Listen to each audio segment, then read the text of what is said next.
place for salespeople to network and share ideas with their peers. I'm your co-host this morning, Alex Abbott, founder of Sapiro, creator of the Conversation Operating System, and I am joined by my fellow co-hosts, Andy. Oh, you want me to? Oh, sorry. Andy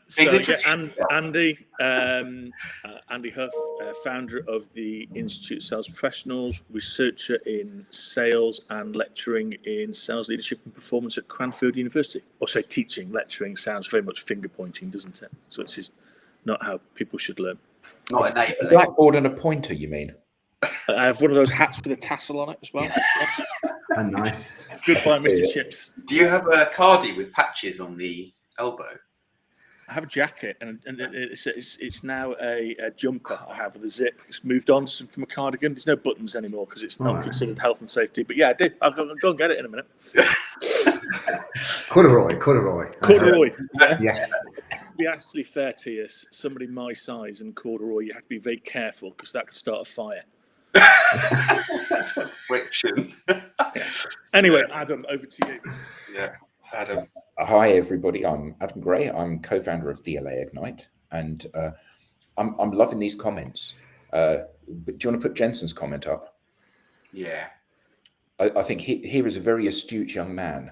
A handsome panel today. Does he owe you rent, Alex, or something? No, he doesn't. He's got his own house. Has he? Yeah, thankfully he moved out a while ago. He must want something else then. So good morning, Jensen, and good morning, Andrew, as well. Yeah, cool. So our guest today is someone we've had on before. You may recognize him. We enjoyed his banter so much that we've invited him back on. This time we're talking about whether or not your organization is leveraging sales resources to full effect. So Thies, do you want to introduce yourself? Well, hi guys, my name is Thies Hazenbroek. I'm VP of International Sales with Actito. I have my own company, a bunch of other stuff I do on the side. I'm co-founder of a company in the Netherlands, which is called Live Signal. Well, a bunch of stuff, like I said. So never a dull moment, and always happy to help. Thanks for having me on again.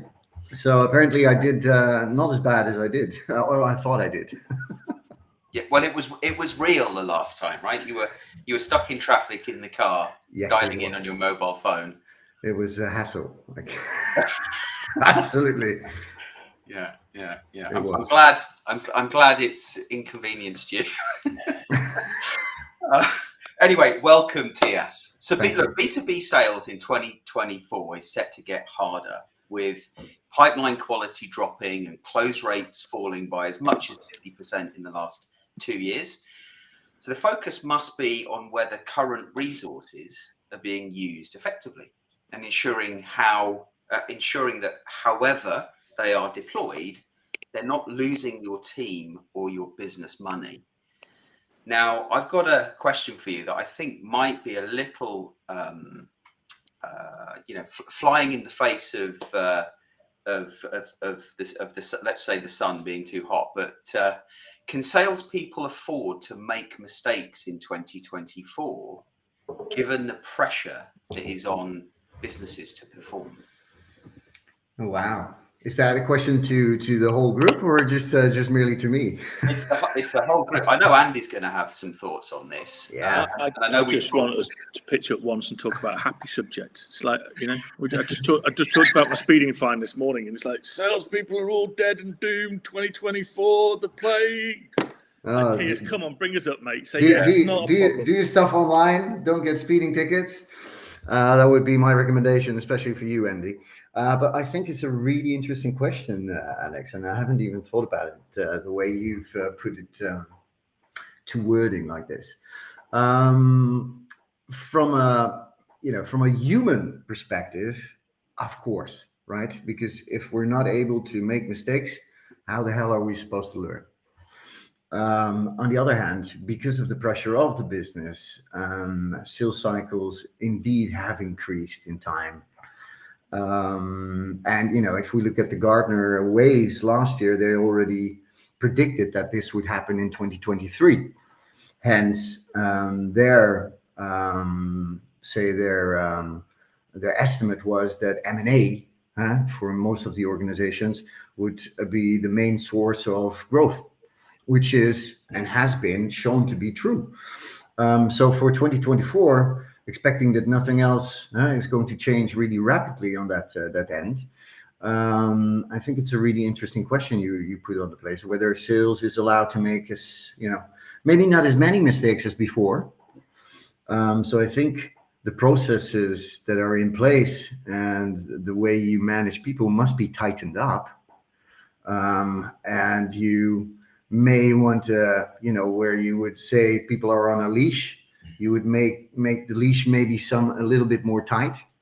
However, my personal experience is the tighter you make them, the less productive or the less you may expect. So there's a tight balance there, I think. Yeah, because we've talked before that it's important to ensure that leadership is creating psychological safety for salespeople, and create an environment where salespeople should feel comfortable making mistakes, because when you make mistakes, then you learn. But I feel like there's a dichotomy between businesses so focused on every single dollar that psychological safety is very difficult to create. But Agreed. haven't we got two things going on here? So the first of them is that modern culture vilifies people for making mistakes.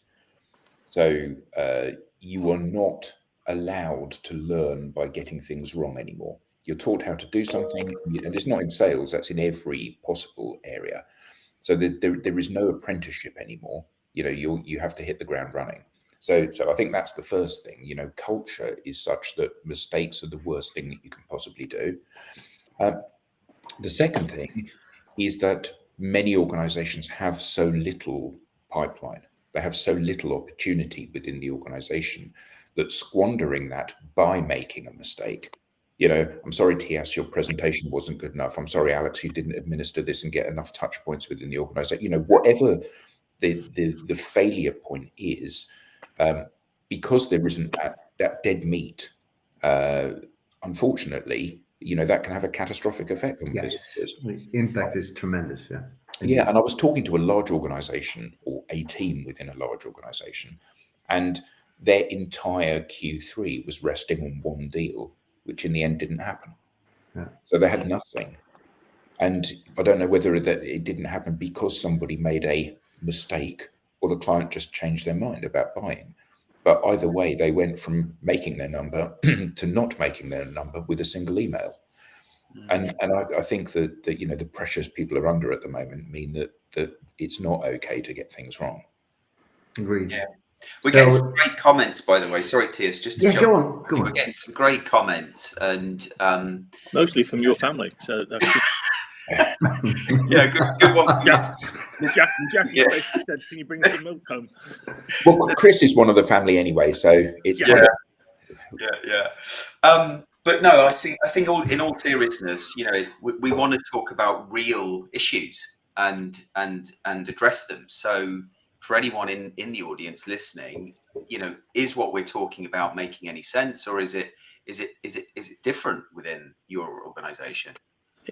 Here's an idea though, and this is back to Matt Dixon's, and I'd really like TS's view on this. Matt Dixon's jolt, and obviously the fear of messing up, isn't it? Is now replaced the fear of missing out, etc. But back to this psychological thing, all companies that I know have procurement on one side and organization, and they have a sales force, yeah.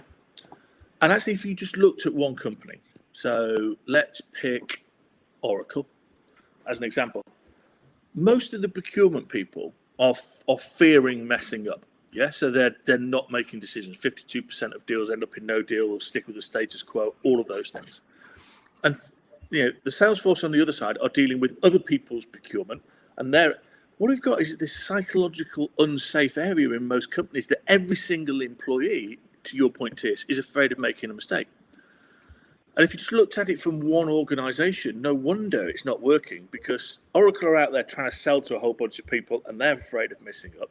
But Oracle's own procurement department are afraid of messing up. So it's got to be now that, to TS's point, this wonderful thing of saying you don't know or making a mistakes out the window, and everyone's meant to be perfect and completely and utterly knowledgeable on everything. Yeah. And that feeds stress and everything else. So there you go again. It's that circle. Yeah. But we need to be really careful, don't we? Because I can't help feeling that creating a safe space where it's okay for people to make mistakes is very much on the cusp of saying to people, we want you to make mistakes. And I think that we need to be really careful that what we don't say is to people, it's okay, just go out there and do your thing and everything will be all right. Because actually for many organizations, it won't be all right. You know, they've had a bad Q3 following a bad Q2, following a bad Q1. They're looking forward to a bad Q4. They've just laid a bunch of people off because they haven't got any cash in the business. And what's important is that the stuff that they have got going through goes to completion and they make some money on it. Well, the other thing I think is there's a big difference between making an honest mistake and being down, like, oh, I didn't manage my time effectively and I haven't submitted the RFP on time. That's incompetence, unless there's a really, really, really good excuse, versus I gave it my best shot in the meeting and no matter what I did, I couldn't persuade my buyer to look at our solution, for example. Yeah, or hit that tree like we discussed this morning. Yeah, you know, mistakes are going to happen. To your point, though, Alex, I don't think anybody pitches up to work to be downright incompetent. You know, No. Okay, there's possibly a small proportion of people who are malicious, and therefore that comes across as incompetent or deliberately disruptive. But most people want to do a good job. Agreed. And I think it's also a line management job, right? To create and harvest that security, like you mentioned. Because I've been managed by many people. One of the first managers I had was with a company called Senders, daughter of Post here in the Netherlands, and he always created an environment whereas I had the feeling I was operating completely independently. But when I was about to really fuck up, he would just be there in time to make sure that I wouldn't. And I think that is exactly, the area that we still need to create, even in these times. Oh, I think so. You remember those times as well. They're always with you. I mean, I can remember going, when I used to sell financial services, to Manchester Airport to see the FD, and my boss came with me, and I sat there, and it was like, do you use asset finance? Oh yeah, we use asset finance. Oh, brilliant! Great. They use asset finance for trucks and stuff like that. Got to the questioning, I said, oh, who do you use? And he went, yeah, Barclays, large finance. And it's like, great. So another part of my company was actually already doing everything. And my boss is looking out the window at the airplanes at this point, going, just wait till I get him back to the car. And he got me into the car, and he just turned to me and he went, so what did you learn from that then? It was like, yeah, due diligence and homework might have been a good idea. And he went, I think so. Forgot it. To your point, Tiers, never forgotten that lesson. Do your prep and understand where you're going to first. Yeah. But that was a different time, wasn't it? Nowadays, you wouldn't be given your boss wouldn't point at you and laugh and go, ha, ha, ha. Well, that's taught you something you need to remember. Your boss would say, right, why didn't you do your due diligence? I'm going to put you on a PIP. I'm going to give you a written warning for this. This isn't good enough. And I think that's not a reflection on bosses now. That's a reflection on the way the world operates. In some cases, Yeah, but I think that's also depending on what level of sales are we talking about, right? So that may very well differ depending on. There's all sorts of hiring strategies. One of the topics we touched on the last time. If you're senior sales, if you're seasoned sales, then obviously you can't. And then I would fully agree to put someone directly on a PIP or maybe even the way out, or what the hell happened, right? But if it's a junior or medium, new in the industry, and new to the complexity, new to various things, even though the times are stressful and your pipe is indeed, well, small, and resonate that only one opportunity that can make or break your quarter, then still in an environment like that, if you've hired people with this certain profile, you can't expect them to act like seniors. So you have to tighten the relationship, but still maintain that feeling of, well, emotional, mental, safe environment where they can thrive and learn. And like we said in the beginning, and that's never going to change. If we're not able and allowed to make mistakes, we'll never learn. So it's merely the fact: how soon can you anticipate, act on any mistakes, and make sure that mistake doesn't harm the deal process as such. So not creating and crafting an environment purely, well, instrumental, orchestrated in such a way that it's that it's a process that is not allowed to harvest any mistakes. I think that is doomed to fail in the long run anyway, because as long as it's a human process, even for AI, if I may, many people think, just sidetracking, if I put AI in, then oh man, and it's good. No, AI does this. It goes down first because it first needs to learn, and once it learns, then and that is similar to human. There's been some great comments. Thank you, Robert and Andrew, Scott. I just wanted to bring up this comment from Christopher. We should not build a sales plan that includes larger deals. By building plans focused on what the insight tells us is our run-of-the-mill revenue streams, we can work with our sellers to correctly size pipelines. This approach means we are creating, where are we? A safe zone for mistakes to happen. Yeah. There we go. So what do you think to that? Well, this is down to your manager, isn't it? So, I have been unfortunate enough to work with some people that have been absolutely focused on every single deal and, fitting into the process. And I've also been fortunate enough to work for people that have said, go and do your thing. I'll fly air cover for you, and allowed me to be my best self. Now, that doesn't mean that everyone is going to buy from me, but what it does mean is that I'm allowed to really engage with the buyer in a way that I'm comfortable doing. And I think that's less down to corporate culture and more down to the bravery of the manager, isn't it? And saying, I'm going to protect you and everybody like you in my team from the stuff that rains down from above. Yeah. But isn't the problem? Yeah, sorry, Andy, go on.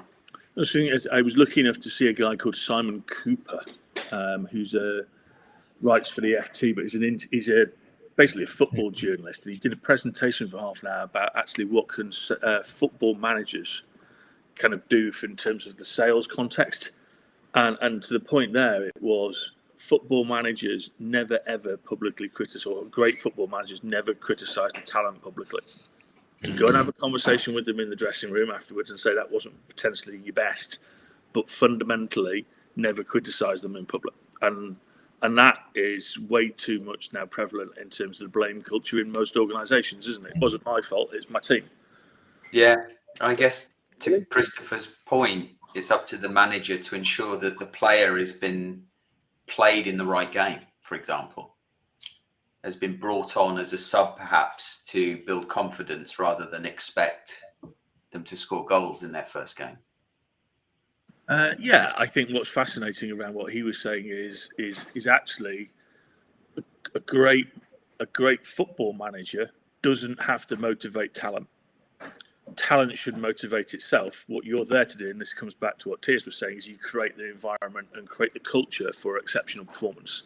You create that and say, I want everybody to do really, really well here, and I want everyone to be their best, etc., and learn, and I'll support that. But it's not my job to motivate you every morning. So what would be our message to the managers out there?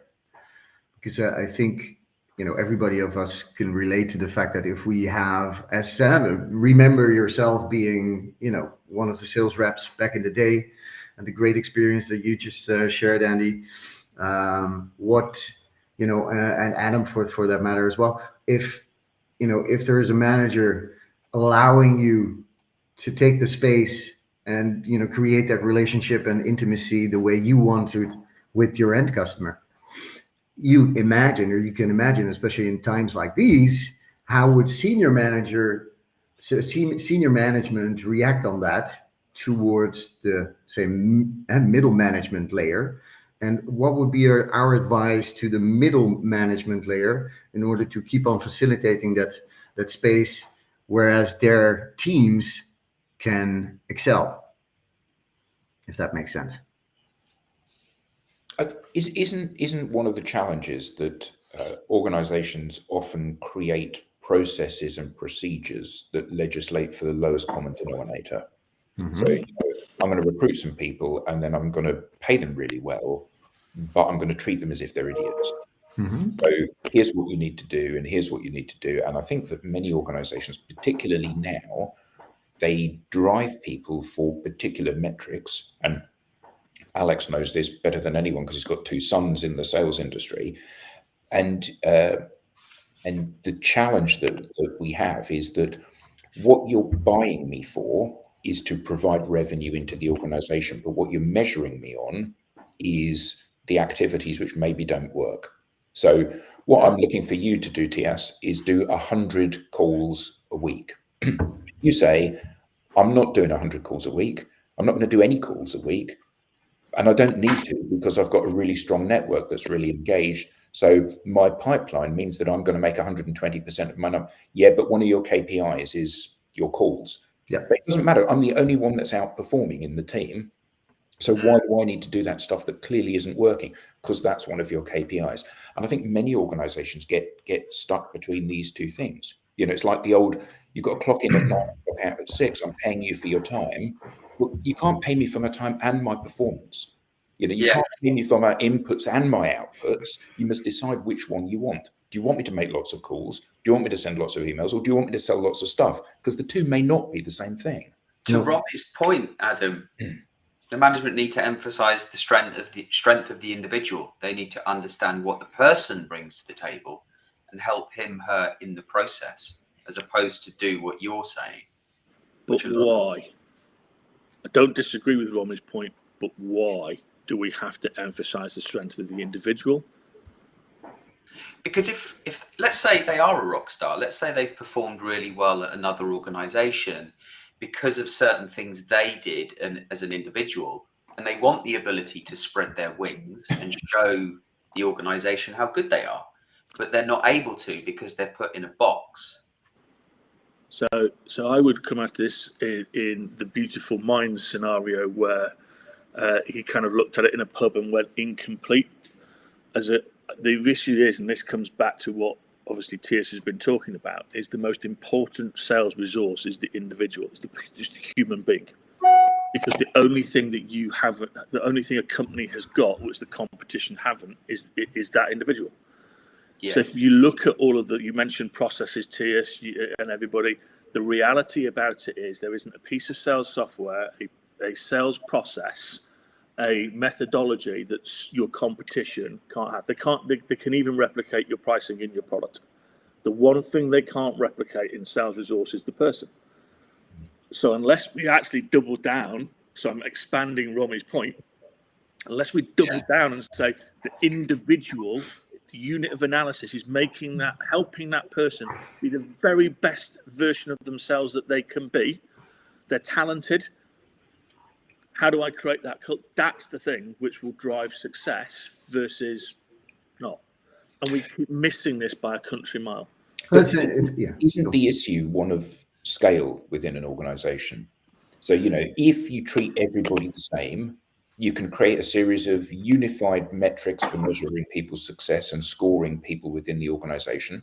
Mm-hmm. And, I'm thinking back to Oracle here. Here's an organization that's got 140,000 salespeople globally. You can't, in an organization that size, or can you? It's a question rather than a statement. you can't have every person doing it their way. You What you can't need- in terms of systems, and I'm sure TS has got that. Yeah. You can't in terms of planning and process and numbers and information, but they can all be individual. Because if you want 140,000 sane people, well, there you go. There's the argument that AI is going to replace everybody. Exactly. Yeah. But so I get it. Somebody once said to me, a lovely lady called Charlotte at Amex once said, actually, if you don't have processes and you don't have these systems, it's basically like trying to paint a house while it's burning down.